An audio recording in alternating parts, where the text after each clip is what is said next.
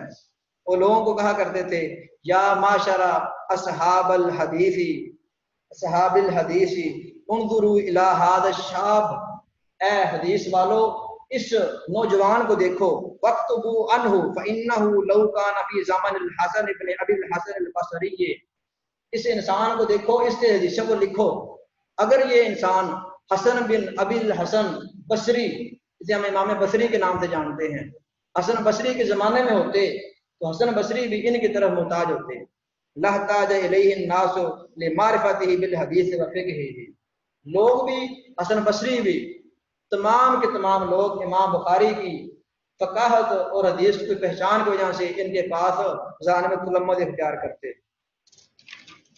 امام بخاری رحمہ اللہ کے تیسرے استاد یعقوب بن ابراہیم الدورقی اور نعیم بن حماد یہ کہتے ہیں محمد بن اسماعیل فقیہ، یہ کیا کہتے ہیں؟ محمد بن اسماعیل فقیہ، امام محمد بن اسماعیل یہ فقیہ ہیں، اور دوسرے الفاظ کیا ہیں؟ فقیہ ہذہ الامہ، اس امت کے فقیہ ہیں۔ گویا امام بخاری رحمہ اللہ کو اپنے اساتذہ کی طرف سے یہ القاب مل رہے ہیں۔ کیا مل رہے ہیں؟ القاب مل رہے ہیں۔ یہ وہ صلہ تھا امام بخاری رحمہ اللہ کے لیے جو انہوں نے بچپن سے لے کر اپنے وفات تک علم حدیث کو سیکھنے کے لیے، خدمت حدیث کے لیے اپنی زندگی کو صرف کیا تھا۔ امام بخاری رحمہ اللہ کے چوتھے استاد ابو مصعب احمد بن ابی بکر الزہری یہ فرماتے ہیں محمد بن اسماعیل افقہ عندنا وابصر بالحدیث من احمد بن حنبل، کہ محمد بن اسماعیل ہمارے نزدیک احمد بن حنبل رحمہ اللہ سے زیادہ فقیہ اور بصارت والے تھے۔ سمجھاری باتوں کی۔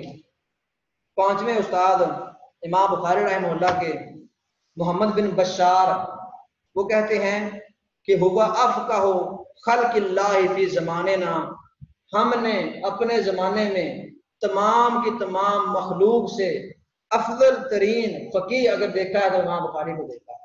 ہوا افقہ خلق اللہ فی زماننا۔ چھٹے استاد امام بخاری رحمہ اللہ کے عبدان بن عثمان وہ امام بخاری کی فقاہت کے بارے میں فرماتے ہیں ما رأیت بعینی شابا ابصر ھذا، میری آنکھوں نے امام بخاری سے زیادہ بصارت والا کوئی بندہ دیکھا ہی نہیں ہے۔ احمد بن حنبل رحمہ اللہ خود امام بخاری کے بارے میں فرماتے ہیں ما اخرجت خراسان مثل محمد ابن اسماعیل، خراسان شہر نے محمد بن اسماعیل بخاری جیسا آج تک پیدا نہیں کیا۔ یہ اقوال اس لیے بیان کیے جا رہے ہیں تاکہ امام بخاری رحمہ اللہ کی جو فقاہت ہے اس کا جو مقام و مرتبہ تھا محدثین کے ہاں، خود امام بخاری رحمہ اللہ کے اساتذہ کے ہاں، وہ ہمارے ذہنوں میں بیٹھ جائے۔ اور صحیح البخاری کے اندر امام بخاری نے جو 4000 کے قریب مسائل استنباط کیے ہیں ان کے پر ہم اچھی طرح دسترس حاصل کر لیں۔ امام بخاری رحمہ اللہ کے استاد علی بن حجر کا قول ہے اخرجت خراسان ثلاثۃ ابا زرعۃ الرازیہ بالرئی ومحمد بن اسماعیل بالبخارا وعبد اللہ بن عبد الرحمن بسمرقند، کہ خراسان نے 3 لوگ پیدا کیے ہیں میری نظر میں۔ کون کہہ رہے ہیں؟ علی بن حجر۔ وہ 3 لوگ کون ہیں؟ رئی کے مقام پر ابو زرع راضی ہیں، اور بخارا شہر میں محمد بن اسماعیل ہیں، اور عبداللہ بن عبد الرحمن امام دارمی سمرقند کے ہیں۔ تو جب امام دارمی رحمہ اللہ کو پتہ چلا کہ امام بخاری رحمہ اللہ وفات پا چکے ہیں، انہوں نے بہت زیادہ افسوس کا اظہار کیا تھا۔ صالح بن جدرہ یہ کہتے ہیں ما رأیت خراسانیا افہم من محمد بن اسماعیل، میں نے محمد بن اسماعیل سے زیادہ فقیہ، زیادہ بصارت والا خراسان شہر میں کوئی نہیں دیکھا۔ اس طرح سلیم بن مجاہد، احمد بن سیار، احمد بن نصر خفاف اور دیگر امام بخاری رحمہ اللہ کے اساتذہ کے اقوال ہیں جو امام بخاری رحمہ اللہ کی فقاہت پر دلالت کرتے ہیں۔ تو یہاں پر یہ بات ہے کہ استاد اپنے شاگرد کو سب سے زیادہ پہچاننے والا ہوتا ہے، میرے شاگرد کے اندر کس قدر قابلیت ہے، اس کو دین سے کتنی وابستگی ہے، حدیث سے کتنی وابستگی ہے۔ تو امام بخاری رحمہ اللہ کے اساتذہ نے تو تعریف کی ہے، ان کے موجودہ دور کے علماء امام بخاری کے جو ہم اثر تھے انہوں نے بھی امام بخاری رحمہ اللہ کے بارے میں بہت کچھ کہا ہے، جن میں سے چند باتیں امام دارمی کہتے ہیں، انی قد رأیت العلماء بالحرمین والحجاز والشام والعراق فما رأیت فیہم اجمع من محمد ابن اسماعیل وعالمنا وافقہنا اکثرنا طلبا۔ یہ حدث ساری کے اندر سارے اقوال آپ کو ملیں گے۔ امام دارمی کہتے ہیں میں نے حرمین مکہ اور مکرمہ میں، حجاز میں، شام اور عراق میں تمام کے تمام علماء کو دیکھا ہے جن سے میں ملا ہوں، تو میں نے ان ساروں کو محمد بن اسماعیل کے مد مقابل نہیں پایا۔ محمد بن اسماعیل البخاری ان سب سے زیادہ روایات کو جمع کرنے والے تھے، وہ ہم سب میں سے بڑے عالم تھے، فقیہ تھے، اور طلب حدیث علم حدیث کو رکھنے والے ہم میں سے سب سے زیادہ تھے۔ ابو سہل محمد بن نصر کا قول ہے، ارحلت البصرۃ والحجاز والشام والکوفہ ورأیت علماءها كلما جرى ذکر محمد بن اسماعیل فضلوه على انفسهم۔ یہ تاریخ بغداد جلد نمبر 2 صفحہ 19 پر یہ بات موجود ہے، ابو بکر خطیب بغدادی کی کتاب۔ یہ بڑا قابل غور ہے بات ہے، کہتے ہیں میں نے بصرہ، حجاز، شام، کوفہ کے سفر کیے ہیں، وہاں کے علماء کے ساتھ بیٹھا ہوں، ان سارے علماء میں جب کبھی بھی امام بخاری رحمہ اللہ کا تذکرہ ہوتا وہ سارے اپنے آپ پر کس کو فقیہ دیتے تھے؟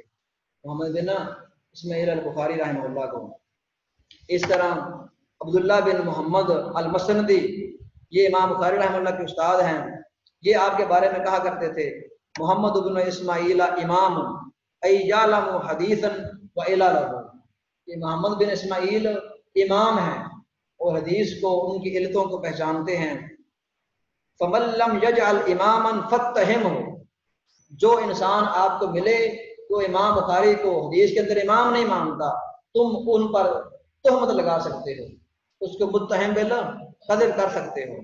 گویا امام بخاری رحمہ اللہ کے بارے میں رتب و یابش کو اکٹھا کرنا، صحیح اور غلط کو اکٹھا کرنا، یہ محدثین کے ہاں کیا تھا؟ معیوب تھا۔ کیا تھا؟ معیوب تھا۔ اس طرح امام بخاری رحمہ اللہ کے اپنے شاگرد ہیں محمد بن ابی حاتم، وہ کہتے ہیں سمیتہ یعنی البخاری یقول لا اعلم شیئا یحتاج الیہ الا وهو فی الکتاب والسنۃ فقلت له یمکن معرفۃ ذلک قال نعم۔ کہتے ہیں میں نے امام بخاری رحمہ اللہ سے سنا، وہ فرما رہے تھے میں ایسی کوئی چیز نہیں جانتا جس کی طرف انسان کو ضرورت پڑتی، جس کی جو انسان کی زندگی کے لیے کام آتی ہے، مگر وہ کتاب و سنت میں موجود ہے۔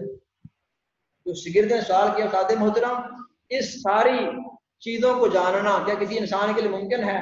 تو امام بخاری نے کہا تھا نام ہاں، حدث ساری کے اندر یہ قول موجود ہے۔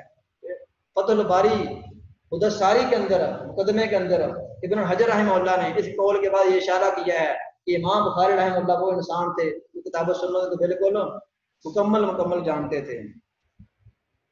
تو یہاں پر امام ابن حجر رحمہ اللہ جنہوں نے امام بخاری رحمہ اللہ کے صحیح البخاری پر یہ شرح مرتب کی ہے، ان کا آخر میں یہ قول، اس کے علاوہ متاخرین نے بے شمار قول لکھے ہیں۔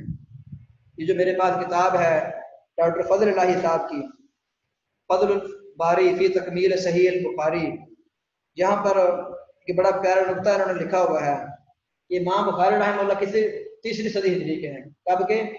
3ری صدی ہجری کے۔ اس دور سے لے کر آج تک لوگ امام بخاری رحمہ اللہ کی تعریفات کر رہے ہیں، امام بخاری رحمہ اللہ کے بارے میں اقوال لکھ رہے ہیں۔ تو امام ابن حجر رحمہ اللہ یہ 9ویں صدی ہجری کے ہیں۔ کب کے ہیں؟ 9ویں صدی ہجری کے۔ تو یہ امام بخاری رحمہ اللہ کے بارے میں کہتے ہیں فلو فتحت باب ثناء الائمۃ علیہ ممن تأخر عن اثرہ لفانی القرطاس ونفدت الانفاس فدا کا بحر لا ساحل لہ۔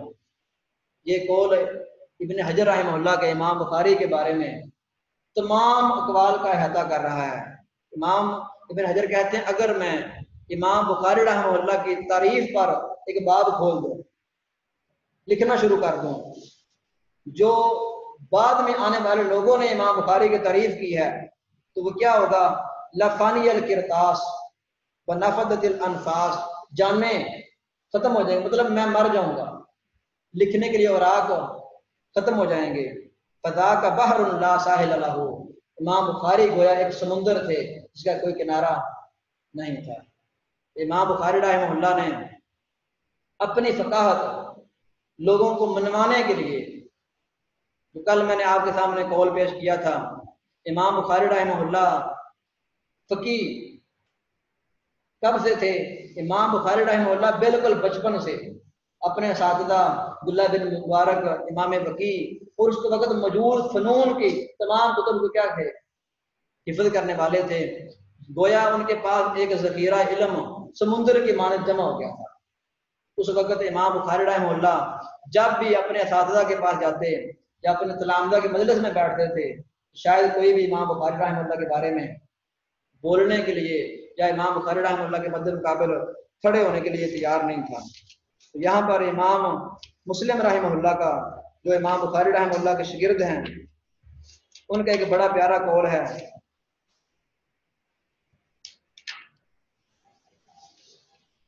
وہ کہتے ہیں لا یبغضک الا حاسد، امام بخاری کو مخاطب کر کے کہہ رہے ہیں لا یبغضک الا حاسد واشهد انه ليس في الدنيا مثلک، کہتے ہیں امام بخاری کو آپ سے نفرت کرنے والا، بغض کرنے والا، سوائے حسد کرنے والے کے کوئی اور نہیں ہو سکتا۔ مطلب صحیح بخاری کو دیکھ کر، صحیح بخاری میں امام بخاری کی فقاہت کو دیکھ کر، سب چیزیں سامنے رکھ کر اگر پھر بھی کوئی آپ سے کیا کرتا ہے؟ نفرت کرتا ہے، بغض کا اظہار کرتا ہے، تو وہ کیا ہے؟ حسد کرنے والا انسان ہے۔ تو واشهد انه ليس في الدنيا مثله، میں امام مسلم یہ گواہی دیتا ہوں کہ آپ جیسا اس دنیا میں کوئی موجود نہیں ہے۔ تو یہی بات کافی ہے امام بخاری رحمہ اللہ کی فقاہت کے لیے۔ امام بخاری رحمہ اللہ کی کتاب جو امام بخاری رحمہ اللہ نے ترتیب دی، جس کے اندر متکررات نکال کر ٹوٹل صرف 4000 حدیث بچتی ہے، وہ کتاب بالکل قرآن پاک کے بعد حدیث کی تمام کتب پر فوقیت رکھتی ہے۔ اور مدارس، مساجد، بلکہ شروع سے لے کر آج تک امام بخاری رحمہ اللہ کے دور کے بعد جو شخص صحیح بخاری کو نہیں پڑھتا درسن سبق کے اندر، اس کو کسی مدرسے کے سند نہیں ملتی۔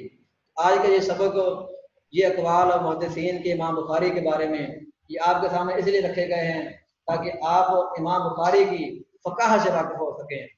کل کا درس ہمارا ہوگا امام بخاری رحمہ اللہ نے صحیح بخاری کے اندر جو ابواب قائم کیے ہیں، ان سے جو امام بخاری نے فقاہت، جو مسائل استنباط کیے ہیں، بطور دلائل ان باتوں کو بیان کیا جائے گا۔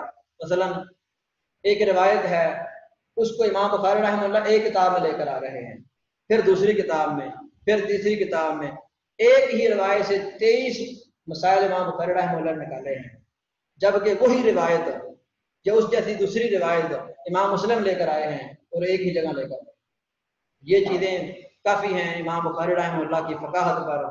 تو امام بخاری کی فقاہت سے ایک مسئلہ ہمارے لیے یہ نکلتا ہے جو سیرت امام بخاری سے، کہ اگر کوئی انسان آج بھی فقیہ بننا چاہتا ہے، کوئی انسان حدیث کے اندر مہارت حاصل کرنا چاہتا ہے، تو وہ اسلاف میں سے امام بخاری کو حدیث کے اندر اپنا مقتدا مانے، بالکل انہی کی طرح مسائل کا استنباط، ادراک حدیث کا اور دوسرے فنون پر مہارت تامہ حاصل کرے، اور موجودہ دور میں جو مسائل چل رہے ہیں، جدید مسائل، ان کے بارے میں جتنی بھی کوشش کر سکتے ہیں کی جائے۔ مثلا امام بخاری رحمہ اللہ نے صحیح البخاری میں جو مسائل استنباط کیے ہیں، ان میں سے اکثر کا تعلق اسی وقت سے تھا۔ آج جدت زمانہ ہے تو قرآن و حدیث تو وہی ہے، نئے نئے مسائل استنباط کرنے کے لیے فقہ، فقih کی شروط اور فقہا انسانوں کا ہونا بہت ضروری ہے، جو قرآن و سنت کو سامنے رکھ کر، صحیح البخاری کو سامنے رکھ کر، امام ابن حجر فتح الباری کو سامنے رکھ کر لوگوں کے جدید مسائل حل کریں۔ بارک اللہ فیک۔